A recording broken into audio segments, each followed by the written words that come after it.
Keefe D, his house got raided in connection with the Tupac murder. Yeah. Were you surprised? I don't know why they still fucking with Keefe D. Like, if you gave this man immunity, leave this fucking man alone, bro. Like, Well, I don't get that, bro. Well, I mean, here's the thing about a proffer agreement, right?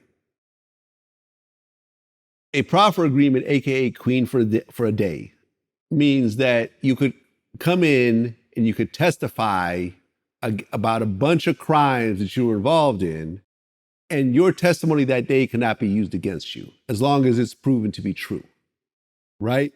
But if you choose to say that again at a different time, like on an interview?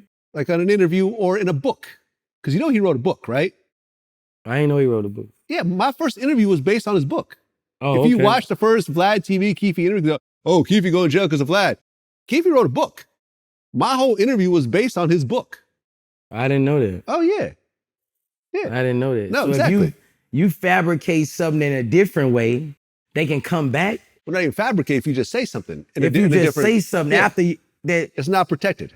Oh, man, they played him, bro. Yeah, you can't. That just, you doing a proffer agreement doesn't mean that you continue to keep saying it. It's just that day. That's why it's called queen for a day.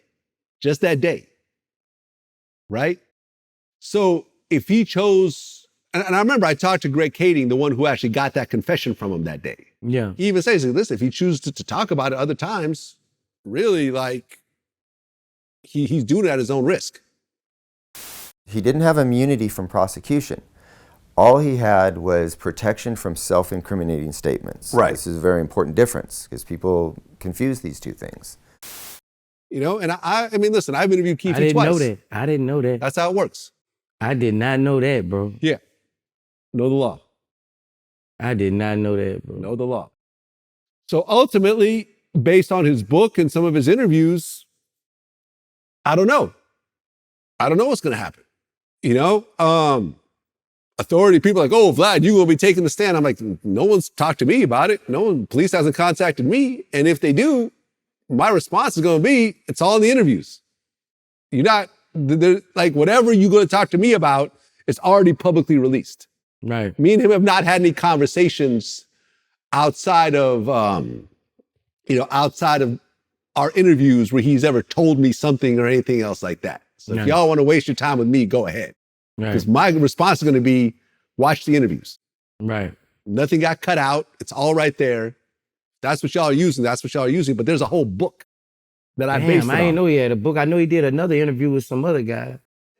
He did a few interviews. Yeah, I'm not the only one.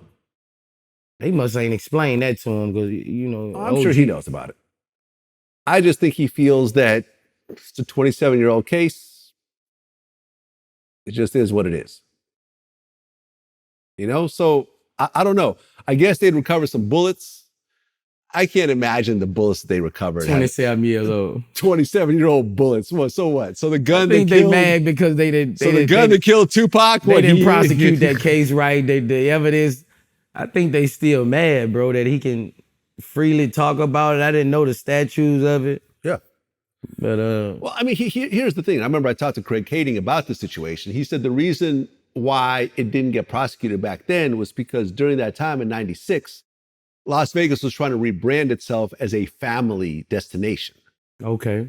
You know, I mean, Circus was big back then. Yeah, it was like, take That's your whole family. That's the first place I ever went to. Yeah, see, I mean, these days it's like, you know, if you look at like the marketing, it's like, oh, what happens in Vegas stays in Vegas. You know, that's what they're doing these days. It's like an adult kind of playground of like, you know, drugs and prostitution and gambling, whatever. But back then in 96, they were trying to rebrand it as more of a family. Bring your kids, bring your wife, bring your grandparents. We could all have fun together. Yeah. There's lots of attractions. And then suddenly you got these rappers getting killed in the middle of Flamingo Avenue. It's like they were trying to just brush it under the table. Like, you know, they didn't want a long drawn out case and everything's like Vegas murder, Vegas murder, Vegas murder. Tonight on CBS, Vegas murder, Vegas murder, Vegas murder. They just try to say, okay, fuck it. The guys got away. We'll just say it never happened. But Tupac continued to get bigger and bigger. Yeah, yeah. Which they weren't you expecting. Think they gonna lock him up? I don't know. I can't say. Man, they need to let this, bro. Bro. It's 27 years, man. Everyone knows the story. Like honestly, It's not a secret. I feel like no matter what you say about Vlad TV, we solved the Tupac case. Like, right? bro. We laid it all out with the last remaining person in that car, and everyone now knows about it. We've gotten rid of the conspiracy theories, the government, you know, because like Tupac's dad did an interview and said that, the government was behind Tupac's murder. That's not Hell true. nah. Government had nothing to do with that shit. Oh, Suge was behind it. Suge had nothing to do with it. I remember they was saying that. You heard the song?